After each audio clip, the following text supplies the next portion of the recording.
नमस्कार, आप देख रहे हैं एनवी न्यूज। मैं हूं आपके साथ सोनिया। स्वागत है आपका राजधानी लाइव में। दिल्ली में 70 वर्ष या उससे अधिक उम्र के बुजुर्गों के लिए आयुष्मान भारत प्रधानमंत्री जन आरोग्य योजना के तहत बड़ी राहत की शुरुआत हो रही है। आज से बुजुर्गों को आयुष्मान वय वंदन कार्ड जारी किए जाएंगे, जिसके जरिए वे 10 लाख रुपए तक का मुफ्त इलाज पा सकेंगे। इसमें 5 लाख रुपए का इलाज आयुष्मान भारत योजना के तहत और 5 लाख का अतिरिक्त बीमा दिल्ली सरकार उपलब्ध कराएगी। इस कार्ड से बुजुर्गों और को अस्थमा, ब्लड प्रेशर, किडनी, हृदय रोग और मोतियाबिंद जैसी बीमारियों का निःशुल्क इलाज मिल सकेगा। दिल्ली में करीब 6 लाख बुजुर्ग इस योजना का लाभ उठा सकेंगे। आज त्यागराज स्टेडियम में आयोजित कार्यक्रम में कार्ड वितरण और रजिस्ट्रेशन की प्रक्रिया शुरू होगी। हर पंजीकृत बुजुर्ग को एक यूनिक हेल्थ कार्ड मिलेगा, जिसमें उनका पूरा स्वास्थ्य रिकॉर्ड और आपातकालीन सेवाओं की जानकारी सुरक्षित रहेगी। सभी 70 विधानसभा क्षेत्रों और जिला कार्यालयों में बुजुर्गों के रजिस्ट्रेशन की सुविधा रहेगी, जिसमें आधार कार्ड अनिवार्य होगा।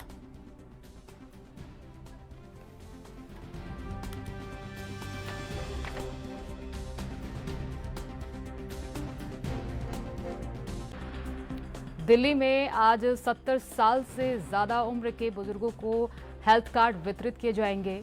दिल्ली सरकार की तरफ से बुजुर्गों के लिए ये बड़ा तोहफा आज बुजुर्गों को मिलने जा रहा है। आयुष्मान वय वंदन कार्ड जारी किए जाएंगे, जिसके जरिए 10 लाख रुपए तक का मुफ्त इलाज वे पा सकेंगे। इसमें 5 लाख रुपए का इलाज आयुष्मान भारत योजना के तहत और 5 लाख का अतिरिक्त बीमा दिल्ली सरकार उपलब्ध कराएगी। इस कार्ड से बुजुर्गों को अस्थमा, ब्लड प्रेशर जैसी बीमारियों में इलाज मुफ्त मिलेगा।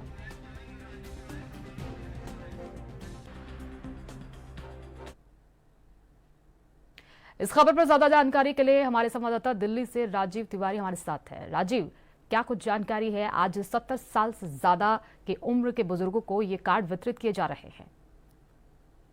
देखिए, यहाँ पर बात करें आयुष्मान भारत कार्ड की, तो इसको लेकर जिस तरीके से लगातार कहीं ना कहीं राजनीति भी देखने को मिल रही थी और वहीं जनता भी इसका इंतजार करती नजर आ रही है। अब जनता का इंतजार जो है वो खत्म होता नजर आ रहा है। आयुष्मान भारत प्रधानमंत्री जन योजना के योजना के तहत जो कार्ड देने हैं वो आज से इसकी शुरुआत होनी है और इस आयुष्मान योजना के कार्ड के तहत जो है वो 10 लाख रुपए का इंश्योरेंस जो है, यानी कि हेल्थ सब इंश्योरेंस जो है वो जनता तक मिल पाएगा और 70 साल से जो ऊपर के कैसे लोग होंगे वो उनको इसमें शामिल किया जाएगा। मगर यहाँ पर बात करें इस कार्ड से फायदा क्या होने वाला है, यही जनता जो है वो जानना चाहती थी कि वाकई में आयुष्मान योजना के कार्ड से कितना बड़ा फायदा होने वाला है। क्योंकि अब यहाँ बात करें आयुष्मान जन योजना के कार्ड की, तो इस कार्ड के तहत केंद्र सरकार के द्वारा 5 लाख रुपए का हेल्थ इंश्योरेंस जो है वो दिया जा रहा है और वहीं राज्य सरकार की बात करें यानी दिल्ली सरकार की बात करें तो 5 लाख रुपए का हेल्थ इंश्योरेंस जो है वो दिल्ली सरकार के द्वारा दिया जा रहा है। तो जहां पर बात करें 10 लाख रुपए का हेल्थ इंश्योरेंस की, तो इसको तहत कहीं ना कहीं जो बड़े अस्पताल होंगे उनके अंदर फ्री इलाज जो है वो 10 लाख रुपए तक का व्यक्ति जो है वो करवा सकता है, जिसकी 70 साल से ऊपर की जो आयु होगी वो इसको इस्तेमाल कर सकता है। मगर यहाँ पर बात करें इस कार्ड को लेकर लगातार एक जानकारी और चल रही थी कि ये कार्ड कैसे मिलेगा, किसके किन को मिलेगा, ये तमाम जानकारी जो थी वो भी कहीं ना कहीं वायरल होती नजर आ रही थी। मगर अब सरकार की तरफ से स्पष्ट कर दिया गया है कि 70 साल से जो ऊपर के बुजुर्ग होंगे उनको इसमें शामिल किया जाएगा और यहाँ तक कि जो गरीब कैसे रेखा से नीचे होंगे उनको इसमें ज्यादातर शामिल करने की बात की गई है। मगर अब देखना होगा इस आयुष्मान योजना के कार्ड के तहत कितने लोगों को इसका फायदा जो है वो उपलब्ध हो पाता है। जी, त्यागराज स्टेडियम में आज कार्ड वितरित किए जा रहे हैं। किस तरह का माहौल वहां पर देखा जा रहा है? बुजुर्गों में किस तरह का उत्साह वहां पर नजर आ रहा है? देखिए, यहाँ पर बात करें आम जनता की, तो आम जनता वाकई में ही कहीं ना कहीं कैसे आयुष्मान भारत योजना के तहत जो कार्ड मिलने रहा उसका इंतजार कर रही थी और लगातार करेंगे। दिल्ली विधानसभा चुनाव के अंदर भी इसी योजना को सबसे ज्यादा भाजपा जो है वो ऊपर लेके आती नजर आ रही थी कि कहा जा रहा था कि आम आदमी पार्टी की जब सरकार दिल्ली के अंदर थी तब कहा जाता था कि केंद्र सरकार की आयुष्मान योजना को लागू नहीं किया जा रहा है ताकि दिल्ली की जनता को फायदा नहीं हो पाए। मगर अब जिस तरीके से भाजपा की सरकार दिल्ली के के अंदर बन चुकी है, तो कहीं ना कहीं आयुष्मान योजना को लागू करने के लिए इसका इंतजार जो है वो जनता कर रही थी। और लगातार राजनीति पार्टियां की बात करें, भाजपा की बात करें, दिल्ली सरकार की बात करें या फिर केंद्र सरकार की बात करें, इस आयुष्मान योजना को लागू करने के लिए 28 अप्रैल का समय जो है वो निर्धारित किया गया था और आज से ही इसकी शुरुआत जो है वो देखने को मिलेगी। मगर यहाँ पर बात करें कितने लाख लोगों को इसका फायदा जो है वो उपलब्ध हो पाएगा, मगर जनता अब कहीं ना कहीं इस कार्ड को हासिल कराने के साथ साथ कहीं ना कहीं ये कोशिश करती नजर आएगी कि इसके तहत जो इंश्योरेंस की बात की जा रही है, यानी कि 10 लाख रुपए का जो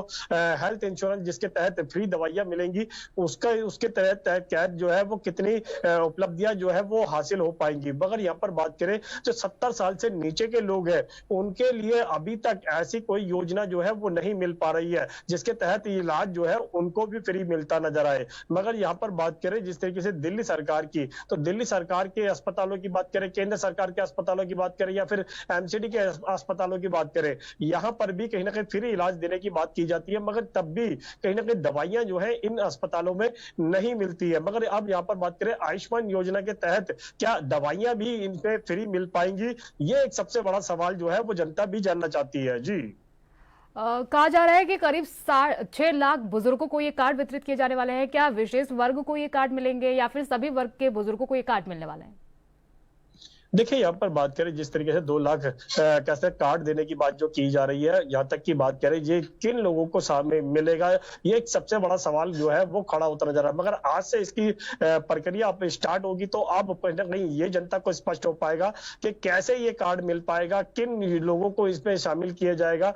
यहाँ तक कि अभी तक जो जानकारी मिल पा रही है वो यही है कि 70 साल से जो ऊपर के बुजुर्ग है सिर्फ उनको ही इस योजना में शामिल किया गया है, यानी कि जो 70 साल से नीचे के लोग हैं उनको इसमें शामिल नहीं किया गया है। मगर यहाँ पर बात करें जो जैसे 70 साल से नीचे के लोग हैं वो भी कहीं ना कहीं यही चाहते हैं कि सरकार जो है उनके लिए भी कुछ ऐसे कदम उठाए ताकि उनको भी इस योजना का लाभ जो है वो मिल पाए। मगर अब सरकार जो है वो कहीं ना कहीं 70 साल के ऊपर के लोगों के लिए कहीं ना कहीं इलाज देने की बात की जा रही है। मगर यहाँ पर भी बात करें जो गरीब लोग होंगे या फिर गरीबी रेखा से नीचे के लोग हैं उनको इसमें शामिल करने की बात की जा रही है, मगर जो गरीबी रेखा से ऊपर के लोग हैं उनको इसमें शामिल नहीं किया गया। तो कहीं ना कहीं बड़ी कोशिश जरूर सरकार के द्वारा की गई है, इस कोशिश से वाकई में ही जनता को कितना फायदा हो पाएगा ये तो आने वाला समय ही बता पाएगा। जी बिल्कुल राजीव, ये जनता को कितना फायदेमंद पहुंचाएगा ये आने वाला समय बताएगा। लेकिन मैं ये जानना चाहूंगी कि जो 70 साल से ज्यादा बुजुर्ग किन बीमारियों का इलाज यहाँ पे करा पाएंगे, क्योंकि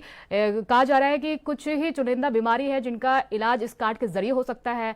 ये सरकार की तरफ से अभी तक जारी नहीं किया गया है।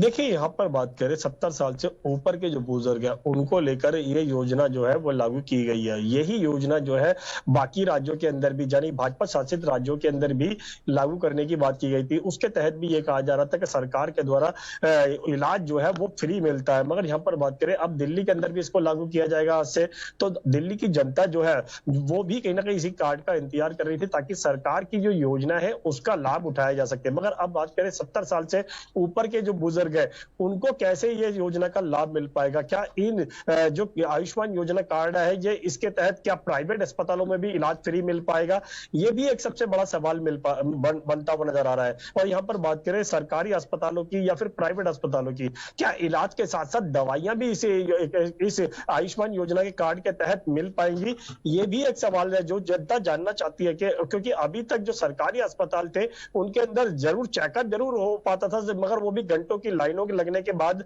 और उसके बाद भी दवाइयां जो है वो बाहर से लिख दी जाती थी। मगर अब सरकार के द्वारा ये जिस तरीके से आयुष्मान योजना को लागू किया गया है, इस योजना के तहत क्या दवाइयां कितनी मिल पाएंगी और किन किन बीमारियों का इलाज जो है वो हो पाएगा, इसका जवाब जो है वो जनता भी जानना चाहती है। मगर जनता को अभी तक ये नहीं पता है कि इस आयुष्मान योजना के तहत कितनी बीमारियों का इलाज जो है वो 70 साल से ऊपर के जो बुजुर्ग है वो करा पाएंगे। जी बिल्कुल राजीव, जो रजिस्ट्रेशन की प्रक्रिया है वो आज ही के लिए सीमित है या फिर आगे और दिनों में भी लोग करा सकते हैं रजिस्ट्रेशन? देखिए, अभी तक जो सरकार की यानी दिल्ली सरकार के द्वारा 28 अप्रैल की समय सीमा रखी गई थी कि 28 अप्रैल से इसकी शुरुआत जो है वो की जाएगी। मगर अब देखना होगा कि वाकई में ही क्या इस योजना को आज लागू किया जाएगा या फिर आगे के लिए पोस्टपोन किया जाएगा। मगर यहाँ पर बात करें, अगर आगे के लिए पोस्टपोन किया जाता है तब कहीं ना कहीं जनता जो है वो निराश होती हुई नजर आएगी। मगर अगर आज इसको लागू कर दिया जाता है तो इसका सीधा सीधा असर जो है वो ग्राउंड लेवल पर देखने को मिलेगा। मगर यहाँ पर बात करें जो 70 साल से नीचे के बुजुर्ग है, यानी कि जो 60 साल से ऊपर के हैं और 70 साल के नीचे के बुजुर्ग हैं, वो भी कहीं ना कहीं उनके लिए भी सुविधाएं होनी चाहिए, क्योंकि सरकार की तरफ से 60 साल के ऊपर के जो समय सीमा रखी जाती है वो बुजुर्ग कैटेगरी में रखी जाती है। मगर यहाँ पर आयुष्मान योजना के तहत सिर्फ 70 साल से जो ऊपर के बुजुर्ग हैं उनको इसमें शामिल करने की बात की जा रही है। मगर बाकी लोगों को कैसे इलाज मिल पाएगा, बाकी लोगों को किस तरीके से सरकारी अस्पताल या प्राइवेट अस्पतालों में इलाज मिलेगा या नहीं मिलेगा, ये बहुत बड़े सवाल जो है वो खड़े हैं। मगर इसका जवाब जो है वो अभी तक सरकार के द्वारा जनता तक नहीं दिया गया है कि इस आयुष्मान योजना के अलावा किस तरीके से जनता को इलाज जो है वो मिल पाएगा। मगर सरकार की तरफ से बार बार कहा जाता है कि सरकार जो है सरकारी अस्पतालों के अंदर फ्री इलाज जो है वो देती है। मगर वहां पर जब जाकर हकीकत देखने की बात आती है तब कहीं ना कहीं सिर्फ इलाज के नाम पर सिर्फ चेकअप किया जाता है। जो डॉक्टर जो है वो बाहर की दवाइयां लिख देते हैं, जिसकी वजह से कहीं ना कहीं मजबूरन उन दवाइयों को उनको महंगा खरीदना पड़ता है जो केमिस्ट की दुकान से बहुत ज्यादा रेट पे मिलती है। मगर बात करें कहते हैं आयुष्मान योजना के तहत क्या यही स्कीम चलाई जाएगी कि सिर्फ चेकअप मिलेगा या फिर दवाइयां भी इनके तहत मिल पाएंगी, ये भी कहीं ना कहीं जनता जानना चाहती है। मगर देखना होगा इसकी जो शुरुआत आज से होने वाली है, क्या वाकई में ही इस आयुष्मान योजना के तहत कितने लोगों को इसका फायदा मिल पाएगा और कितने अस्पतालों के अंदर इसकी सुविधाएं मिल पाएंगी। प्राइवेट अस्पतालों की बात करें, सरकारी अस्पतालों की बात करें, क्या उनके अंदर भी इलाज फ्री मिल पाएगा, ये सबसे बड़ा सवाल खड़ा हुआ है। जी राजीव, जो बुजुर्ग हैं उनका क्या कहना है? वो क्या इस स्कीम से संतुष्ट हैं? क्योंकि इससे पहले भी कई स्कीम लाई गई हैं लेकिन धरातल पर कोई काम नहीं होता है, सिर्फ कागजों में काम होता है। और बुजुर्ग ये सब जानते हैं, हर लोग ये जानते हैं। तो बुजुर्गों की तरफ से क्या प्रतिक्रिया आई है? क्या वो संतुष्ट हैं इस बात से? जो 70 साल के ऊपर के बुजुर्ग जो दिल्ली के अंदर रहते हैं उनको इसमें शामिल करने की बात की गई है। दूसरा यहाँ पर बात करें बुजुर्गों की, वाकई में ही बुजुर्ग जो है वो वाकई में ही इंतजार कर रहे थे कि आयुष्मान योजना कब दिल्ली के अंदर लागू की जाएगी और उसका सुविधाएं जो है वो कैसे जनता तक मिल पाएंगी। मगर यहाँ पर बात करें जो 70 साल से ऊपर के लोग हैं वो कहीं ना कहीं खास तौर पर बात करें जो गरीब लोग हैं उनको इससे फायदा जरूर हो पाएगा, क्योंकि उनके लिए इलाज जो है वो कराना आसान हो जाएगा। मगर यहाँ पर बात करें इलाज के साथ साथ दवाइयां भी मिलनी चाहिए, तब कहीं ना कहीं उन्हीं बुजुर्गों को इसका फायदा जो है वो सही तरीके से पहुंच पाएगा। दूसरा यहाँ पर बात करें केंद्र सरकार के द्वारा 5 लाख रुपए का हेल्थ इंश्योरेंस जो है इस कार्ड का तहत दिए जाने की बात की जा रही है। दिल्ली सरकार भी इसके अंदर कहीं ना कहीं अपना योगदान दे रही है, तो उसके अंदर भी 5 लाख रुपए का हेल्थ इंश्योरेंस जो है वो देने की बात की जा रही है। मगर 10 लाख रुपए का हेल्थ इंश्योरेंस कैसे सही तरीके से पहुंच पाएगा, ये सरकार के अधिकारियों को और सरकार के जो नेता है उनको कहीं ना कहीं इसमें गौर करना होगा कि वाकई में ये योजना जो है वो सही तरीके से उन व्यक्तियों तक पहुंच पाए जिनके लिए ये बनाई गई है। मगर यहाँ पर बात करें बाकी बुजुर्गों की, यानी कि जो गरीबी रेखा से नीचे के बुजुर्ग है उनको तो इसमें फायदा जरूर मिल पाएगा। मगर जो ऊपर के बुजुर्ग है जो मिडिल क्लास में आते हैं, जिनके पास कहीं ना कहीं दिक्कतें होती है या फिर कहे जब 70 साल की उम्र हो जाती है तो उनके पास जॉब नहीं होती है, उनको अपना घर खर्च चलाने के लिए कहीं ना कहीं दिक्कतें होती हैं, उनको अपने दवाइयों के लिए दिक्कतें होती हैं, तो उन्हीं चीजों को इसमें और ज्यादा शामिल करना चाहिए था ताकि उन मिडिल क्लास को भी इसका फायदा जो है वो हो पाए। मगर अब आयुष्मान योजना को आज से लागू किया जाएगा तो वाकई में ही जनता तक ये सुविधाएं किस तरीके से पहुंचेंगी जनता भी जानना चाहती है। मगर मिडिल क्लास जो बुजुर्ग है जो 70 साल से ऊपर के हैं या फिर 70 साल से नीचे के हैं और 60 साल से ऊपर के हैं, उनको भी इसमें शामिल करना चाहिए था कहीं ना कहीं, तब कहीं ना कहीं इसको बड़ी और उपलब्धि जो है वो माना जाता है। जी, मिडिल क्लास के जो बुजुर्ग हैं उनकी तरफ से क्या प्रतिक्रियाएं हैं? क्या वो भी चाहते थे इस तरह की स्कीम उन्हें मिले? क्योंकि जो दूसरे वर्ग के लोग हैं उनको तो ये स्कीम मिल रही है, मिडिल क्लास कहीं ना कहीं वो बीच में अटक जाता है। इनके लिए सरकार क्या कुछ कदम उठा सकती है? क्या भविष्य में इस तरह की उम्मीद जताई जा सकती है? देखिए यहाँ पर बात करें मिडिल क्लास की या फिर गरीब क्लास की, यानी कि गरीबी रेखा से जो नीचे के लोग बुजुर्ग हैं उनको तो इसमें शामिल करने की बात की गई है। ये बिल्कुल ठीक है कि यहाँ पर इसका फायदा जो है वो गरीब लोगों तक पहुंचाया जाएगा। मगर यहाँ पर बात करें मिडिल क्लास की, मिडिल क्लास के ऐसे बहुत सारे बुजुर्ग हैं जो कहीं ना कहीं अपनी दवाइयां खरीदने के लिए भी कहीं ना कहीं परेशान होते नजर आते हैं, क्योंकि उनके पास रोजगार नहीं होता है, क्योंकि वो रिटायर हो जाते हैं या फिर जब जॉब करते हैं तो कहीं ना कहीं वो कह सकते हैं जॉब नहीं कर पाते क्योंकि उनकी उम्र इतनी ज्यादा हो चुकी चुकी है। दूसरा यहाँ पर बात करें उनके लिए और ज्यादा सुविधाएं होनी चाहिए। मगर यहाँ पर बात करें जो 60 साल से ऊपर के बुजुर्ग हैं, यानी कि 60 से और 70 के बीच में है, उनके लिए भी कहीं ना कहीं यही सुविधाएं जो है होनी चाहिए थी, जिससे कहीं ना कहीं और ज्यादा लाभ जो है वो कहीं ना कहीं मिल पाता। मगर यहाँ पर बात करें सरकार की तरफ से आयुष्मान योजना के तहत सिर्फ 70 साल से जो ऊपर के बुजुर्ग हैं उनको इसमें शामिल करने की बात की गई है। 70 साल से जो नीचे के बुजुर्ग हैं उनको इसमें शामिल नहीं किया जाएगा। तो कहीं ना कहीं जनता जो है वो, या फिर कहें वो बुजुर्ग जो है जिनकी अभी तक 70 साल की उम्र नहीं हुई है, उनके लिए कहीं ना कहीं निराशा वाली बात है, और वही चीज जो है वो कहीं ना कहीं उनको खलती हुई नजर आ रही है। मगर यहाँ पर बात करें बुजुर्गों की, तो बुजुर्ग चाहते हैं कि कहीं ना कहीं सरकार की तरफ से जब सही तरीके से योजना बनाई जाती है तो कहीं ना कहीं ऐसी योजना के तहत उनका इलाज मिलना चाहिए जिससे उनको फायदा हो। मगर दवाइयां ज्यादातर देखने को मिलती है कि जो फ्री नहीं मिल पाती है, जिसकी वजह से, या फिर कहे सरकारी अस्पतालों के अंदर वो सस्ती दवाइयां मिलती हैं जो कहीं ना कहीं बाहर जो है बहुत ज्यादा सस्ती होती है। मैं जो महंगी दवाइयां होती हैं वो नहीं मिल पाती है, जिसके तहत कहीं ना कहीं जो बुजुर्ग है या फिर जो इनके पास रोजगार नहीं है, जिनके पास पैसे नहीं है, उनके लिए परेशानी बनती है। मगर अब सरकार की आयुष्मान योजना के तहत वाकई में कितने लोगों को फायदा मिल पाएगा ये तो आने वाला समय बताएगा। मगर यहाँ पर बात करें दिल्ली के बाकी लोगों की, जो मिडिल क्लास है या फिर बाकी जो 70 साल के कम उम्र के लोग हैं, उनके लिए भी इसमें शामिल करना चाहिए, या फिर उनके लिए कोई ऐसी योजना बनानी चाहिए जिससे उनको भी फायदा हो पाए। मगर अभी तक सरकार की तरफ से सिर्फ आयुष्मान योजना की तहत योजना देने की बात की जा रही है, मगर बाकी लोगों के लिए अभी तक कोई ऐसी योजना जो है वो नहीं देखने को मिल रही है। जी राजीव, जो ये कार्ड बनाए जा रहे हैं उन कार्ड से क्या सभी अस्पतालों में, प्राइवेट या सरकारी अस्पतालों में इलाज किया जा सकता है, कराया जा सकता है, या फिर कुछ चुनिंदा अस्पताल हैं जहां पर जाकर बुजुर्ग लोग इलाज करा सकते हैं, इस कार्ड का लाभ ले सकते हैं?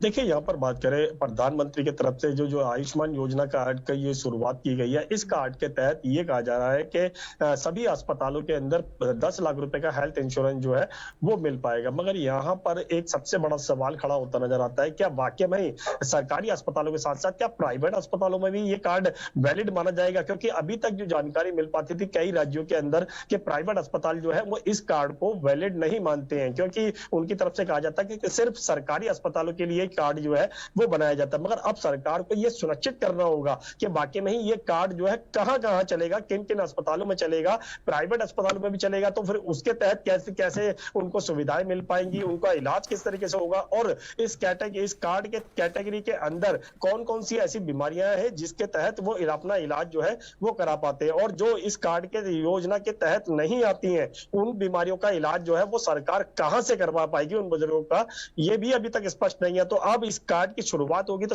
कार्ड की शुरुआत होने के बाद ही ये पता लग पाएगा कि वाकई में इस आयुष्मान योजना के तहत किन अस्पतालों के अंदर ये सुविधाएं जो है वो मिलने वाली हैं। जी बिल्कुल। राजीव, क्या प्रक्रिया रहने वाली है, जो रजिस्ट्रेशन की प्रक्रिया है वो क्या रहने वाली है? क्योंकि डॉक्यूमेंट्स, कई तरह के डॉक्यूमेंट लोगों के पास नहीं होते हैं, तो वो कौन कौन से डॉक्यूमेंट जरूरी हैं जो इस कार्ड को बनाने के लिए चाहिए?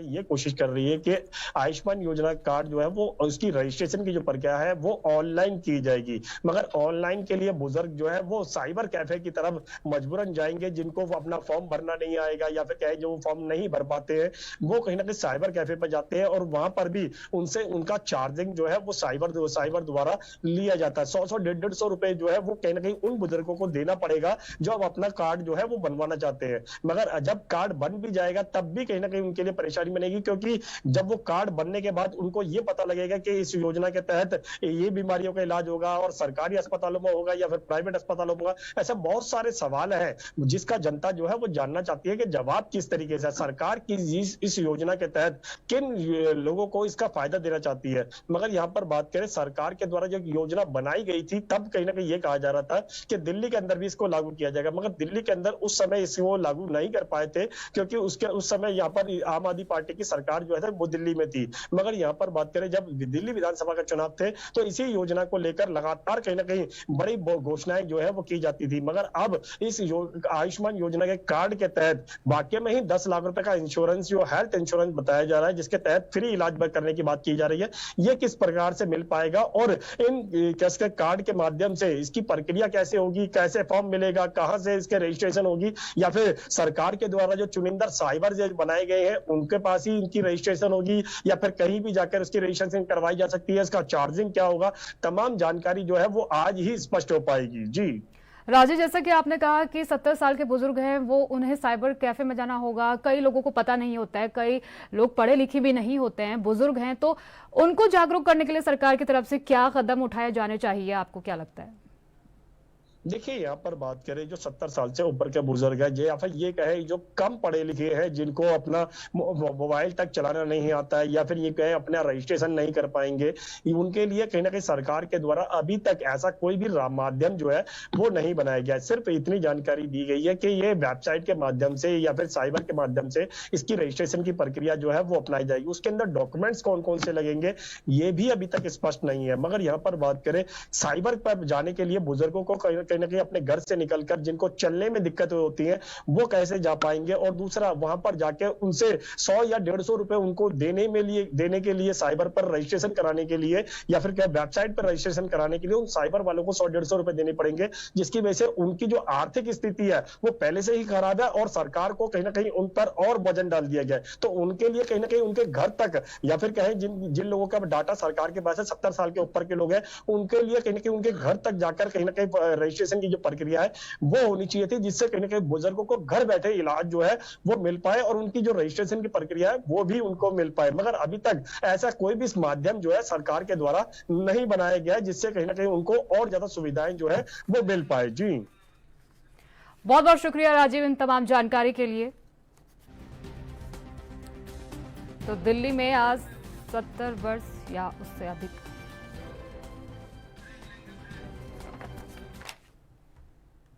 फिलहाल रुकेंगे एक छोटे से ब्रेक के लिए। ब्रेक के बाद फौरन लौटेंगे, बने रहिए हमारे साथ।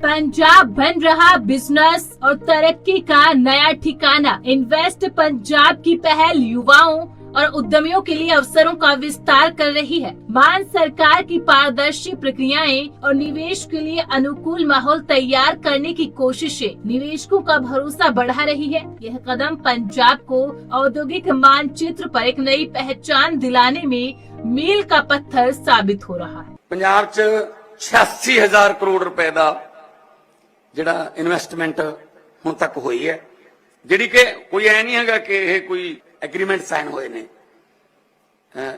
ਇਹ ਪੈਸਾ ਆ ਚੁੱਕਿਆ। 5300 ਨਿਵੇਸ਼ ਪ੍ਰਾਪਤ ਹੋਏ 2022 ਚ ਤੇ 4 ਲੱਖ ਲੋਕਾਂ ਨੂੰ ਜਿਹੜਾ ਡਾਇਰੈਕਟ ਰੋਜ਼ਗਾਰ ਦੇ ਮੌਕੇ ਹਾਸਲ ਹੋਣ। ਟਾਟਾ ਸਟੀਲ ਵਰਗੀ ਕੰਪਨੀ ਲੁਧਿਆਣੇ ਦੇ ਵਿੱਚ second biggest after Jamshedpur. Tata ਦਾ ਦੇਸ਼ ਦਾ ਦੂਜਾ ਸਭ ਤੋਂ ਵੱਡਾ ਜਿਹੜਾ ਪਲਾਂਟ ਹੈ ਉਹ ਲੁਧਿਆਣੇ ਚ ਲੱਗ ਰਿਹਾ।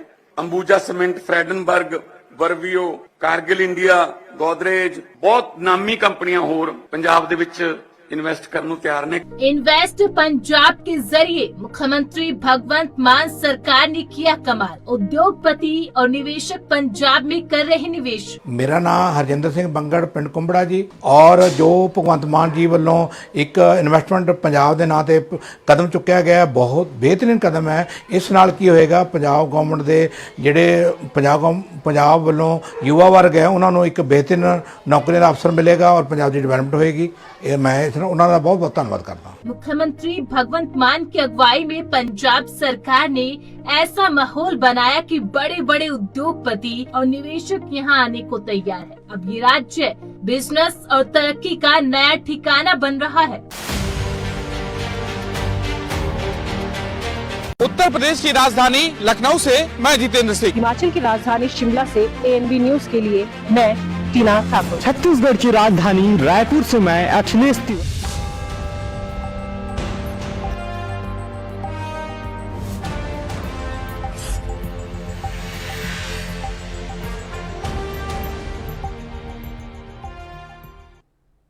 ब्रेक के बाद स्वागत है। अगली खबर का रुख करेंगे। नेपाल सीमा से सटे जिलों में योगी सरकार का बड़ा एक्शन देखने को मिला है। सैकड़ों अवैध निर्माण ढहाते हुए अतिक्रमण हटाओ अभियान को व्यापक स्तर पर चलाया गया है। सीमा क्षेत्र से 10 से 15 किलोमीटर के दायरे में अवैध कब्जों और धार्मिक संस्थानों पर सख्त कार्रवाई की गई है। बहराइच में 89 अवैध कब्जेदारों पर कार्रवाई हुई। वहीं श्रावस्ती में 17 अवैध मदरसों समेत 119 अवैध कब्जे हटाए गए हैं। सिद्धार्थनगर में 11 और महाराजगंज में 19 अवैध संरचनाओं पर कार्रवाई हुई है। बलरामपुर में भी सरकारी भूमि पर 7 अवैध कब्जे चिन्हित किए गए हैं, जिनमें से 2 कब्जेदारों ने स्वतः कब्जा हटा लिया, जबकि बाकी पर कार्रवाई अभी भी जारी है। प्रशासन की इस सख्त कार्रवाई से सीमा क्षेत्र में अवैध गतिविधियों पर लगाम लगाने की बड़ी कोशिश की जा रही है।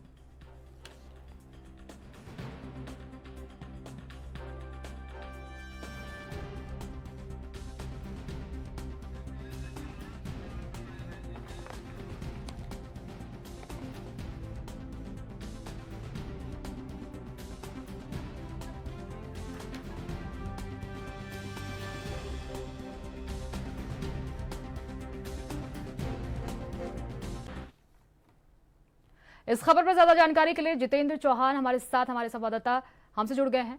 जितेंद्र, सरकार की तरफ से ये बड़ी कार्रवाई की गई है। सालों से जो बॉर्डर, नेपाल बॉर्डर पर जो खेल चल रहा था, अब सरकार ने उस पर कार्रवाई शुरू कर दी है। अब तक किन किन जगहों पर ये कार्रवाई हो चुकी है, क्या जानकारी है? देखिए, बिल्कुल उत्तर प्रदेश की योगी सरकार का एक बुलडोजर एक बार फिर कहीं ना कहीं गरजने और बरसने का काम कर रहा है। और ये कहा सकता है कि उत्तर प्रदेश की जो सीमा है, उस सीमा से 10 से 15 किलोमीटर के जो दायरे में अवैध कब्जे और अतिक्रमण किए गए थे, उन पर कहीं ना कहीं रोक लगाने का सरकार काम कर रही है। उन अवैध कब्जों को हटाने का काम कर रही है। और ये कहा सकता है कि धार्मिक स्थल हो, मजार हो, चाहे वो मदरसे हो, जो भी जमीनों पर कब्जा, सरकारी जमीनों पर कब्जा करने का काम किया है, सरकार ने एक बड़ा एक्शन किया है। उत्तर प्रदेश के कई ऐसे जिले हैं जिसमें बहराइच, श्रावस्ती, सिद्धार्थनगर, महाराजगंज, बलरामपुर, ऐसे कई ऐसे जिले हैं। उन सब जिलों में सरकार का बुलडोजर गश्ता नजर आया है। और ये कहा सकता है कि लगभग बहराइच की बात की 89 अवैध जो कब्जेदार थे, उस पर कहीं ना कहीं कार्रवाई करने का काम किया गया। श्रावस्ती में 17 अवैध मदरसों के खिलाफ सरकार ने कहीं ना कहीं एक्शन बोलने का काम किया है। उनको अवैध तरीके से जो मदरसे बनाए थे, उन मदरसों पर कहीं ना कहीं रोक लगाने का सरकार अतिक्रमण जो कर रखा था, सरकारी जमीनों पर जो कब्जा कर रखा है, उन सरकारों पर सरकार ने एक्शन लेते हुए उन मदरसों को कहीं ना कहीं हटाने का काम किया। और जो जमीन अवैध कब्जा थी, उन पर कहीं ना कहीं बुलडोजर चलाकर उनको खाली कराने का काम किया। और सरकार ने अपने सरकारी पक्ष में कहा सकता है कि उसको लेने का काम किया, खजाने में लेने का काम किया गया। और लगभग 119 अवैध कब्जे थे, उनको कहीं ना कहीं मुक्त कराने का काम किया गया। सिद्धार्थनगर में 11, महाराजगंज में 19 अवैध संस्थाओं द्वारा जो कब्जे किए गए थे, आप ये कह सकते हैं कि अलग अलग संस्थाओं, चाहे मदरसे बनाए गए हों, चाहे धार्मिक स्थल बनाए गए हों, उन सभी पर कार्रवाई करने का सहयोगी सरकार ने काम किया है, सोनिया। और साफ ही कहा है, बलरामपुर में बात की जाए तो सरकारी भूमि में 7 अवैध कब्जे थे और कहीं न कहीं चिन्हित करके स्वतः ही कब्जा हटाने का काम किया गया है। और सरकार का बुलडोजर चले, वो जमीन खाली कराई जाए, उससे पहले कहीं न कहीं सरकार ने एक्शन नहीं किया। और ये नजारा पूरे उत्तर प्रदेश का है, राजधानी लखनऊ का भी है। उनसे जो लखनऊ में भी अवैध कब्जे किए गए हैं, जो भूमाफियाओं द्वारा अवैध कब्जे किए गए हैं, धार्मिक स्थलों के नाम पर अवैध कब्जे किए, उन पर सरकार लगातार जो एक्शन है वो कहीं ना कहीं लेने का काम कर रही है, सोनिया। और सरकार जो भी उसकी सरकारी भूमि है, सरकार की जो भूमियां हैं, क्योंकि आने वाले समय से पहले कह सकते हैं कि सहयोगी सरकार से पहले जो अवैध कब्जे किए गए थे, उनको कर्जा मुक्त कराने का काम सरकार कर रही है। और अपनी सरकारी जमीनों को लेकर सरकारी उपयोग में करने का पूरा काम योगी सरकार कर रही है, क्योंकि पूरी तरह से एक्शन मोड में है। और सरकार का दूसरा कार्यकाल है और योगी 2.0 की सरकार है। और जाहिर सी बात है कि लगातार जो भूमाफिया है उन पर शिकंजा कसने का काम किया, सरकार कार्रवाई कर रही है।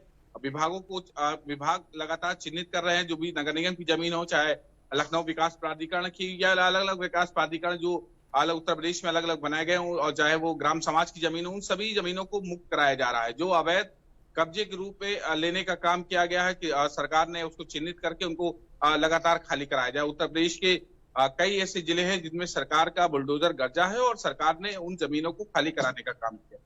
बिल्कुल जितेंद्र, अगर देखा जाए तो ये कब्जे सालों से चले आ रहे थे, लेकिन सरकार ने इस वक्त कार्रवाई की है, इसके क्या मायने निकाले जा सकते हैं?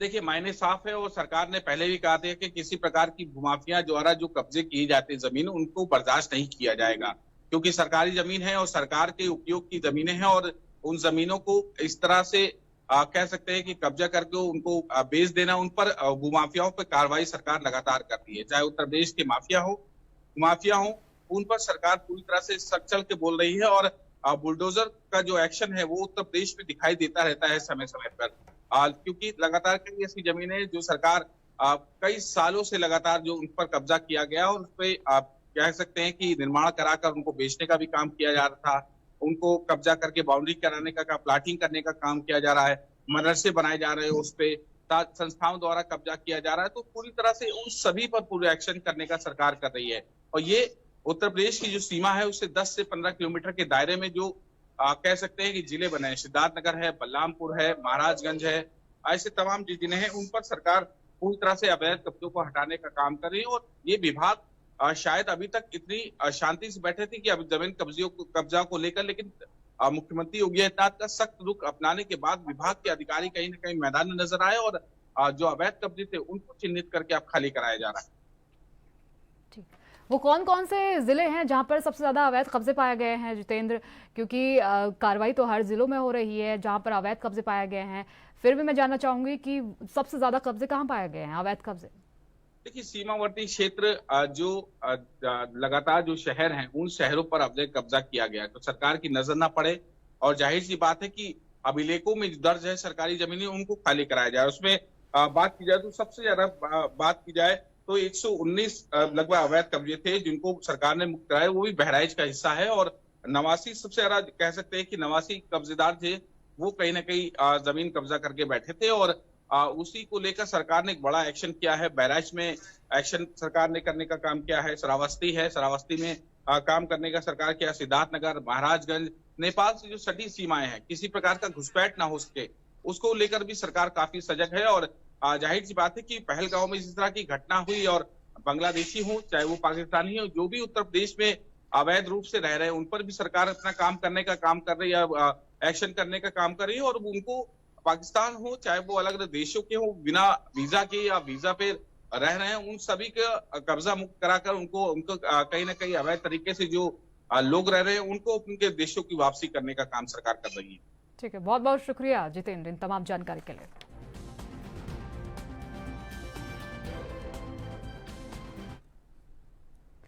मुख्यमंत्री सुखविंदर सिंह सुक्खू आज सोलन जिले के प्रवास पर रहेंगे। अपने दौरे के दौरान मुख्यमंत्री दोपहर 12:10 पर कसौल हिल्स स्थित पूर्व विगाल रिजॉर्ट में आयोजित राष्ट्रीय ट्रक एवं बस सम्मेलन में भाग लेंगे। सम्मेलन में मुख्यमंत्री परिवहन क्षेत्र से जुड़े विभिन्न मुद्दों पर चर्चा करेंगे और इस क्षेत्र से जुड़े प्रतिनिधियों से संवाद भी करेंगे। इस आयोजन का उद्देश्य ट्रांसपोर्ट इंडस्ट्री से जुड़े लोगों को एक मंच पर लाना और उनके सामने आ रही चुनौतियों पर विचार करना है। सम्मेलन में नई तकनीकों, सड़क सुरक्षा उपायों और ट्रांसपोर्ट क्षेत्र से सशक्तिकरण को लेकर भी विचार विमर्श किया जाएगा। मुख्यमंत्री सुखविंदर सिंह सुक्खू के संबोधन के दौरान सरकार की ओर से ट्रांसपोर्ट सेक्टर को और अधिक सुदृढ़ बनाने के लिए नई योजनाओं और पहलुओं की घोषणा भी की जाएगी।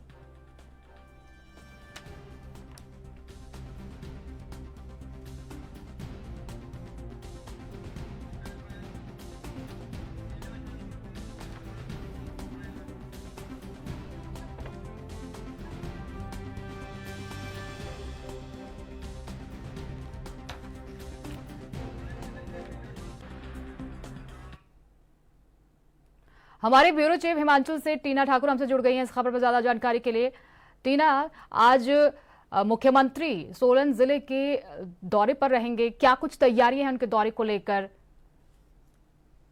बिल्कुल, देखिए, जिला प्रशासन को कल ही सूचित कर दिया गया था, यानी कुछ दिन पहले ये कार्यक्रम बन गया था कि जो मुख्यमंत्री है वो 28 अप्रैल को यानी आज जो है सोमवार को जिला सोलन के एक दिवसीय दौरे पर रहेंगे। यानी पूरा एक दिन का दौरा तो नहीं है, लेकिन एक सम्मेलन में वो भाग लेने जा रहे हैं। और यहाँ पे जो है वो विलास रिजॉर्ट्स है जहाँ पे कसौली हिल सोलन में राष्ट्रीय ट्रक एवं बस सम्मेलन में वो यहाँ पे भाग लेने वाले हैं। और तमाम तरह के जो बस वाले हैं, ट्रक वाले हैं और उनसे संबंधित जो कार्यशाला है या जो राष्ट्रीय सम्मेलन है उसमें वो यहाँ शिरकत करेंगे। उसके बाद जो है वो दोपहर बाद जो है शिमला वापस लौट आएंगे। टीना, इस दौरे का क्या मुख्य उद्देश्य रहने वाला है? सीएम आज सुक्खू वहां पर दौरा कर रहे हैं, तो जो कार्य हैं, वो मेन जो काम करने वाले हैं, वो घोषणाएं कर सकते हैं क्या कोई खास? देखिए, अभी फिलहाल ऐसी कोई घोषणाओं की उम्मीद तो अभी नहीं है, क्योंकि आज का जो दौरा है उनका स्पेशली जो सम्मेलन है, राष्ट्रीय ट्रक एवं बस सम्मेलन, उसमें वो भाग लेने जा रहे हैं। और उनके साथ उप मुख्यमंत्री जो है मुकेश अग्निहोत्री भी शामिल रह सकते हैं, क्योंकि ये महकमा जो है एचआरटीसी और जो परिवहन का है वो उनके पास है। तो ऐसे में जो ये राष्ट्रीय ट्रक एवं बस सम्मेलन है, कसौली में आयोजित किया जाना है, और इसमें जो है देश भर से जो है वो लोग जुटेंगे, और जो ट्रक एवं बसेस की जो समस्या है या आने वाले टाइम में उनमें किस तरह की टेक्नोलॉजीज यूज हो सकती है, अन्य जो चीजें हैं वहां पे उसको लेके एक सम्मेलन है। मुख्यमंत्री वहां जो है 12 बजे के आसपास पहुंचेंगे, 12:10 के आसपास जो है ये कार्यक्रम होना है। और जो ये कार्यक्रम जो सम्मेलन है उसमें भाग लेने के बाद वो शिमला लौट आएंगे। यानी आज सोलन वासियों को ये उम्मीद नहीं कर सकते कि कुछ यहाँ पे बड़ी घोषणाएं या कुछ बड़ी जो सौगातें हैं वो मुख्यमंत्री लेकर आएंगे, क्योंकि इससे पहले मार्च में वो दौरा कर चुके हैं, करोड़ों की सौगातें दे चुके हैं। आज का जो उनका दौरा है फिलहाल वो प्योरली जो है वो एक सम्मेलन में वो भाग लेने जा रहे हैं, और सम्मेलन में भाग लेकर वो वापस आ जाएंगे। हालांकि हो सकता है कि वो इस बीच जो है पदाधिकारी और कार्यकर्ताओं के साथ भी वहां पे एक बैठक करे, क्योंकि जिस तरह संगठन को लेकर चर्चाएं हैं, मुख्यमंत्री के साथ जो पदाधिकारी हैं रहे हैं, जो लोग हैं कांग्रेस के, वो मिलते हैं, तो हो सकता है कि वहां के लोग जो है वो उनसे मिले, बैठक करे। लेकिन फिलहाल जो है ऑफिशियल ऐसा कुछ बड़े जो अनाउंसमेंट्स है या कुछ बड़ों करोड़ों के सौगात की हम जो बात कर रहे हैं, वो सोलन वासियों को फिलहाल अभी यहाँ पे ऐसा कुछ नहीं मिलने वाला, क्योंकि पिछले महीने मिल चुका है।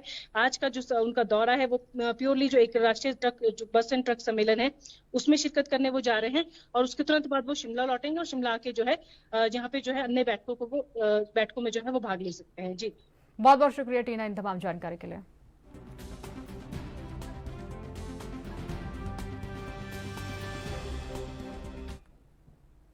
यहाँ पर रुकेंगे एक छोटे से ब्रेक के लिए। ब्रेक के बाद फौरन मिलेंगे, देखते रहिए।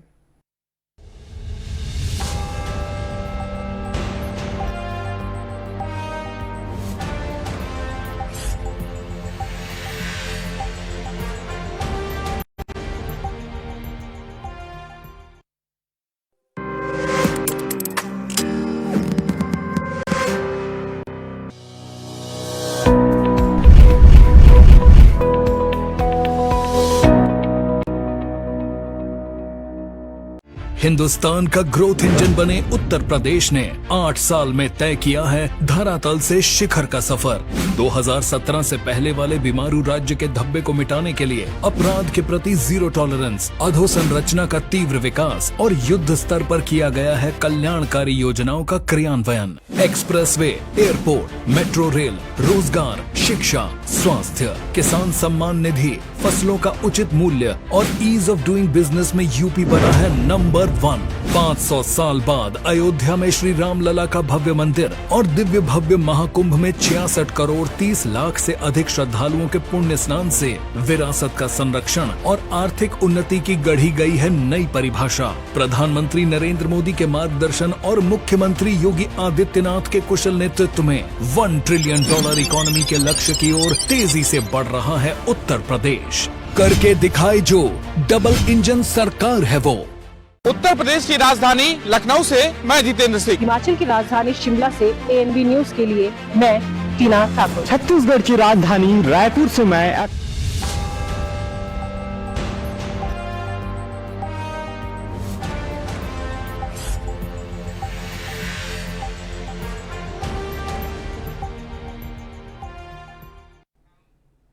ब्रेक के बाद स्वागत है। अगली खबर का रुख करेंगे।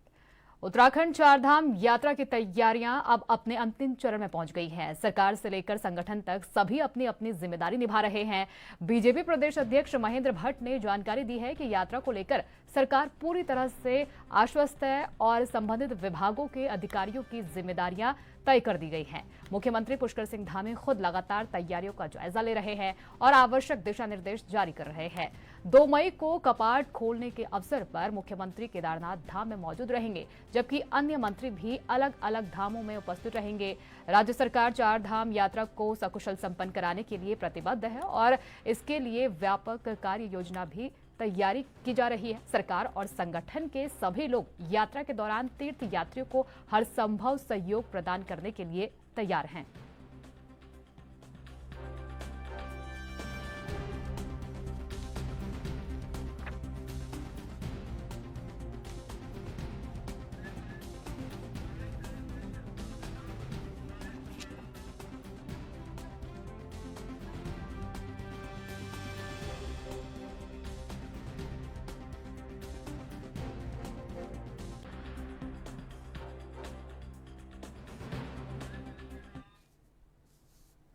इस खबर पर ज्यादा जानकारी के लिए हमारे संवाददाता अभिनव नायक हमारे साथ जुड़ गए हैं। अभिनव, 30 तारीख से चारधाम यात्रा शुरू होने वाली है, क्या कुछ तैयारियां उसको लेकर कर ली गई हैं सरकार की तरफ से?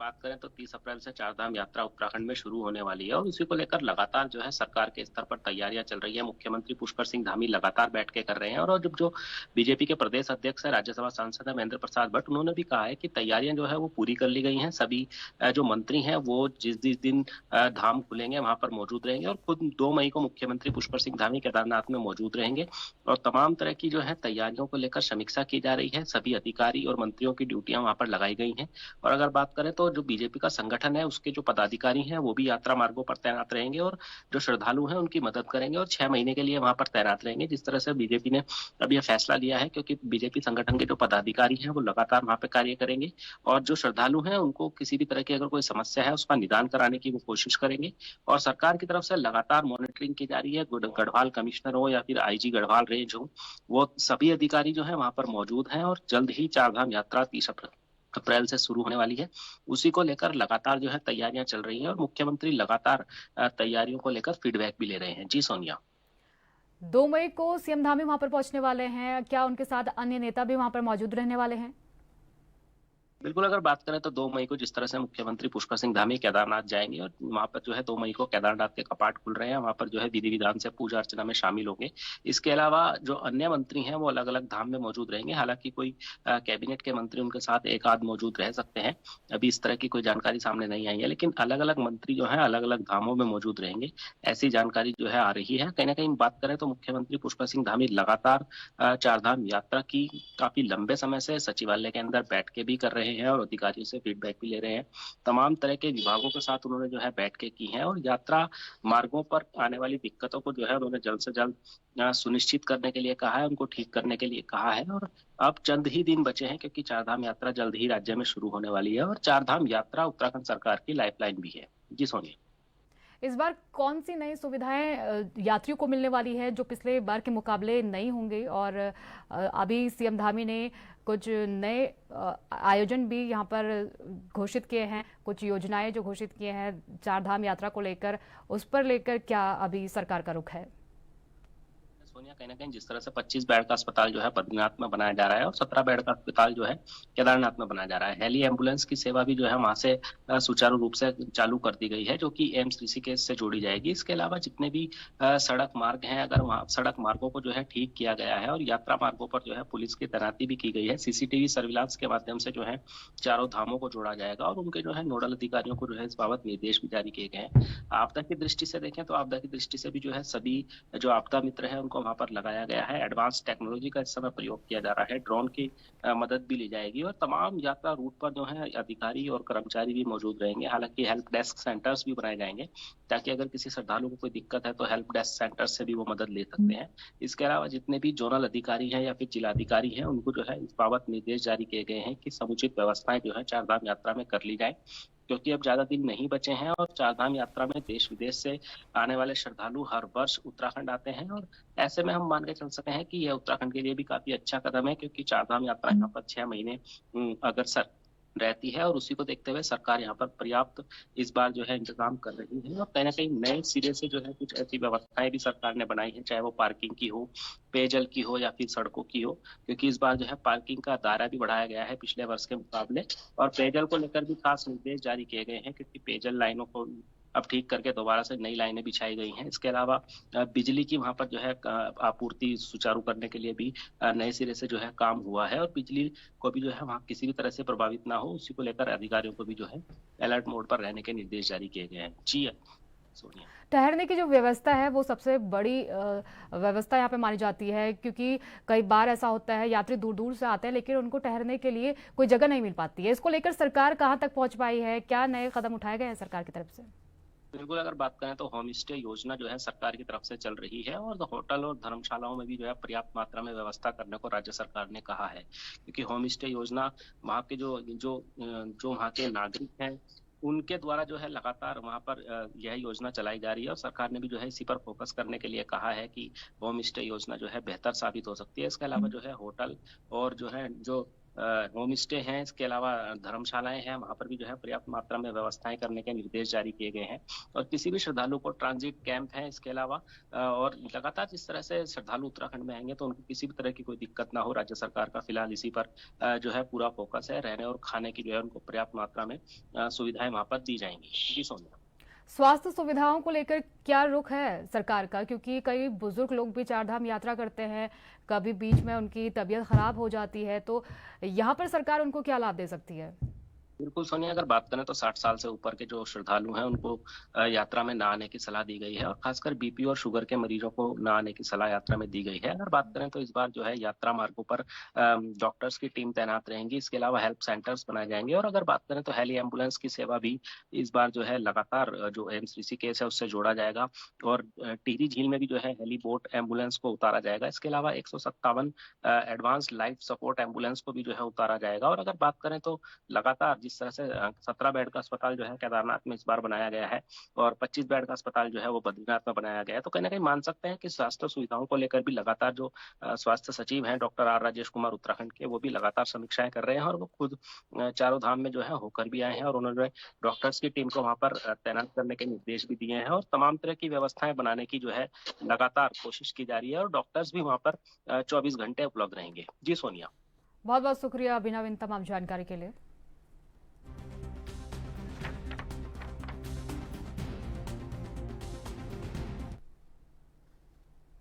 पंजाब में डेंगू पर काबू पाने के लिए सरकार ने बड़ा कदम उठाया है। अब राज्य के 181 आम आदमी क्लिनिकों में डेंगू टेस्ट की सुविधा शुरू कर दी गई है। पहली बार सरकारी अस्पतालों में ये सुविधा दी जा रही है। 1 मई से हर शुक्रवार डेंगू रोकथाम अभियान भी चलाया जाएगा, जिसमें सभी विभागों के लोग घर घर जाकर फ्रीज ट्रे, डेजर्ट कूलर और पानी जमा होने वाली जगहों की जांच करेंगे। स्वास्थ्य मंत्री बलवीर सिंह ने बताया कि इस अभियान में 1 लाख पैरा मेडिकल स्टूडेंट को लार्वा चेक करने की जिम्मेदारी दी गई है। सरकार का दावा है कि इस बार डेंगू के मामलों में 80% तक कमी लाई जाएगी ताकि समय रहते मरीजों का इलाज संभव हो सके।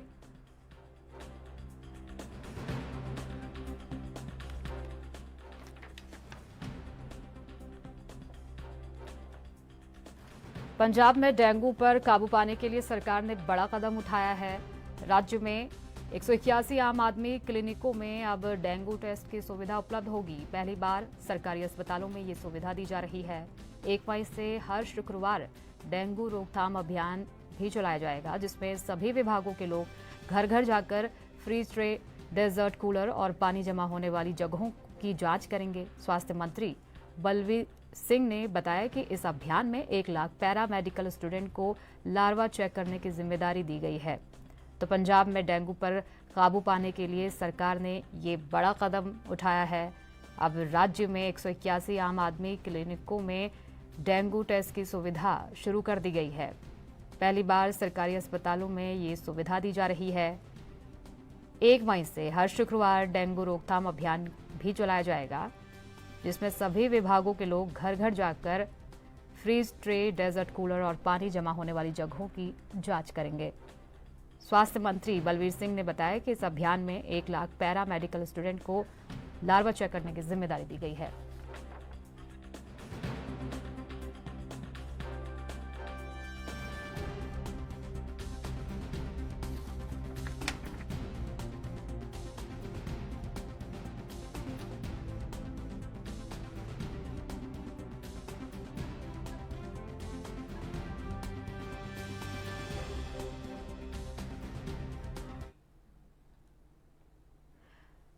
इस खबर पर ज्यादा जानकारी के लिए हमारे संवाददाता चंडीगढ़ से अमित सेठी हमसे जुड़ गए हैं। अमित, क्या अभी सरकार ये सुनिश्चित करने वाली है कि डेंगू से बचाने के लिए लोगों को नए अब कदम उठाने जा रही है? सरकार क्यों ये कदम उठा रही है? क्या डेंगू वहां पर ज्यादा अब बढ़ता जा रहा है चंडीगढ़ में?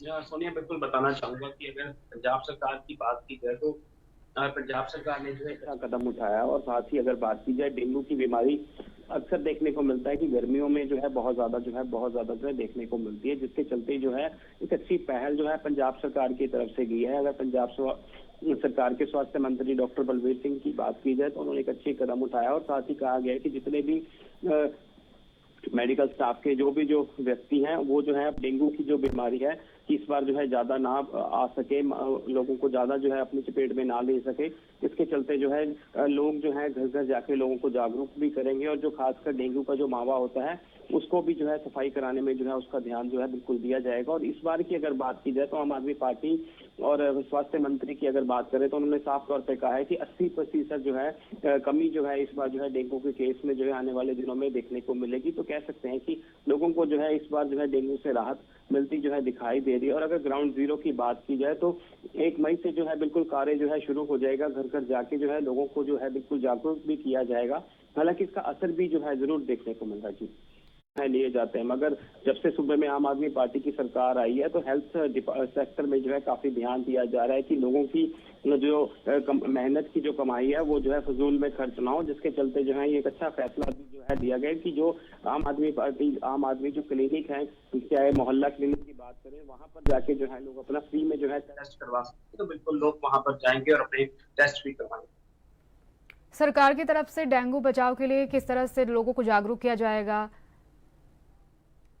बिल्कुल, अगर सरकार की बात करें तो सरकार जो है घर घर जाके भी जो है, क्योंकि जो काफी जो मेडिकल जो स्टाफ है, जो खासकर जो भी बच्चे जो है उन्होंने मेडिकल की तो उसमें जो है एडमिशन ली है, उन्हें भी जो है जाके जो है जागरूक वो बच्चे भी करेंगे। साथ ही और अगर विभाग की बात करें तो सभी विभागों को कहा है कि खासकर अक्सर देखने को मिलता है कि जब गर्मी का सीजन आता है जो कूलर के अंदर जो पानी होता है उसकी लोग जो है सफाई करें, खासकर जो गमले हैं उनकी सफाई करें, या जो खाली प्लॉट है वहां पर अगर कोई पानी का इकट्ठा हो रखा है तो उसकी सफाई करें। तो बिल्कुल साफ तौर पे जो पार्लियामेंट्री जो है जो साथ में जो और जो स्टाफ है वो भी जो है बिल्कुल जाके जो है लोगों को जो है आने वाले दिनों में जो है जागरूक करें। बहुत बहुत शुक्रिया अमित इन तमाम जानकारी के लिए।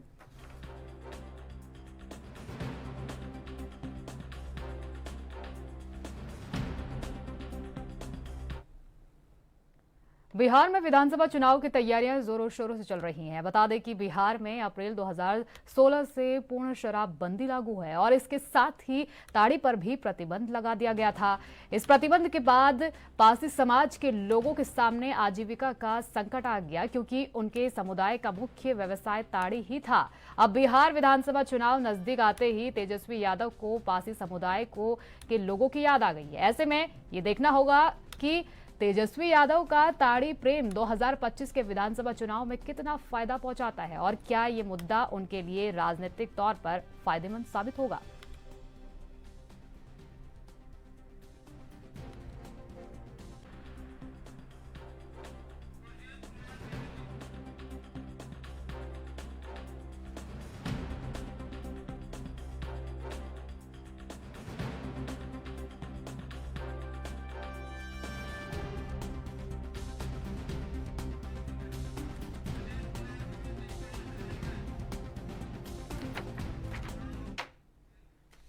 इस खबर पर ज्यादा जानकारी के लिए हमारे ब्यूरो चीफ बिहार से सुरजीत हमारे साथ हैं और उनसे जान लेते हैं इस खबर पर क्या कुछ जानकारी उनके पास है। सुरजीत, अब ताड़ी पर जो प्रतिबंध था, तेजस्वी यादव कह रहे हैं कि जैसे ही हमारी सरकार आएगी इस प्रतिबंध को हटा दिया जाएगा, यानी कि अब उनको पारसी समाज की याद आ गई है क्योंकि 2025 में चुनाव होने वाले हैं।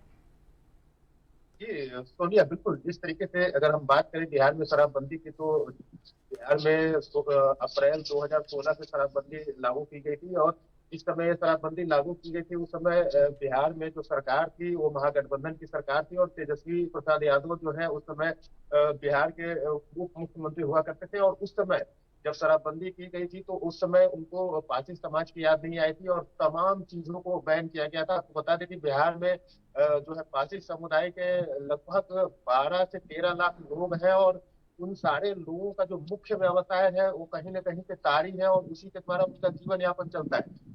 वैसे में जब बिहार में शराबबंदी हुई तो उन सारे लोगों को रोजी रोटी के लाले पड़ गए और अब जो है वो लगातार उस समय से धरना प्रदर्शन करते आ रहे हैं। और अब जो जाकर तेजस्वी की यहाँ पे आंखें खुली है और तेजस्वी यादव को जब चुनाव आया तो उनको याद आया कि पारसी समुदाय के लोगों के लिए कुछ करना चाहिए और ताड़ी पर से बैन हटना चाहिए। जी फतिमा, पारसी समाज के कितने वहां पर वोट बैंक है जो तेजस्वी यादव इतना बड़ा कदम उठाने की बात कर रहे हैं 2025 में अगर उनकी सरकार बनती है तो, यानी कि वहां पर जो बड़ी जनसंख्या है वो पारसी समाज की हो सकती है। जी सोनिया बिल्कुल यहाँ पे अगर बात करें पूरी बिहार में पार्टी समुदाय के वोट परसेंटेज की, तो यहाँ पे लगभग 1 से 1.5% जो वोट है पार्टी समुदाय का वोट है। और वो वोट जो है एक निर्णायक की भूमिका में रहता है। बिहार में कई ऐसे विधानसभा क्षेत्र है जहाँ पे कि पार्टी समुदाय का वोट जो है एक निर्णायक की भूमिका में रहता है। और ऐसे में तेजस्वी यादव जो है लगातार ये कोशिश करते नजर आ रहे हैं कि उनकी जो है महागठबंधन में किसी प्रकार से सरकार बने। और क्योंकि यहाँ पे तेजस्वी के पास अब इस बार के अलावा और कोई दोबारा मौका मिलने वाला नहीं है, तो इस बार तेजस्वी किसी भी तरह का कोई चूक करने के मूड में नहीं दिख रहे हैं और हर समुदाय के लोगों को इकट्ठा करने की कोशिश करें और उनका जो वोट बैंक है उनको कहीं न कहीं से अपने साथ एकजुट करने की कोशिश की जा रही है। कोई वोट बैंक इधर उधर खिसके ना, इसके लिए तेजस्वी आप लगातार तैयारियों में जुटे हुए हैं। और इसी क्रम में कल जो है तारी पे जो बैन हटाने की बात की और तारी समुदाय के लोगों का यहाँ पे एक सम्मेलन यहाँ पे करवाया है। जी, पारसी समाज के लोगों का क्या रिएक्शन है? क्या वो तेजस्वी के पक्ष में आ गए हैं इस बयान के बाद? अब जी सोनिया बिल्कुल, अगर हम लोगों की बात करें तो जिस तरीके से 2016 से लेकर 2025 9 साल का जो वक्त होता है वो कम नहीं होता है। तो किसी भी दर्द को, जो 9 साल का दर्द है, उसको आप 9 मिनट में सही नहीं कर सकते। तो वही हाल यहाँ पे तेजस्वी यादव का है। मिली जुली प्रतिक्रिया लोगों की आ रही है और एक तरीके से कहा जाए कि तेजस्वी जो है, तेजस्वी के साथ पूरा पारसी समाज हो गया है, तो ऐसा बिल्कुल नहीं है। तो जो दर्द है, क्योंकि तेजस्वी यादव के समय में ही सब कुछ पे बैन लगाया गया था और आज उनको जब चुनाव आया और चुनाव में पारसी लोगों की साथ की जरूरत पड़ी तो वो बैन हटाने की बात करें तो निश्चित तौर पे अभी इतनी जल्दी ये होने वाला नहीं है। लेकिन तेजस्वी लगातार कोशिश कर रहे हैं कि पारसी समुदाय का वोट उनको मिले और इसके लिए वो इस तरीके के और भी कदम है जो उठा सकते हैं। और अभी लगातार वो तेजस्वी घोषणाएं ही करते जा रहे हैं, क्योंकि उनके पास अभी पावर वो है नहीं, तो सिर्फ घोषणा ही कर सकते हैं। और दूसरी तरफ से अगर बात करें एनडीए की, तो एनडीए सरकार में है और वो चाहे तो बहुत कुछ कर सकती है और कर भी रही है। तो ऐसी स्थिति में तेजस्वी जो है कहीं ना कहीं पीछे पड़ते हुए नजर आ रहे हैं। बहुत बहुत शुक्रिया सुरजीत जी इन तमाम जानकारी के लिए। राजधानी लाइव में फिलहाल के लिए इतना ही। देश और दुनिया से जुड़ी तमाम बड़ी खबरों के लिए देखते रहिए ANB न्यूज।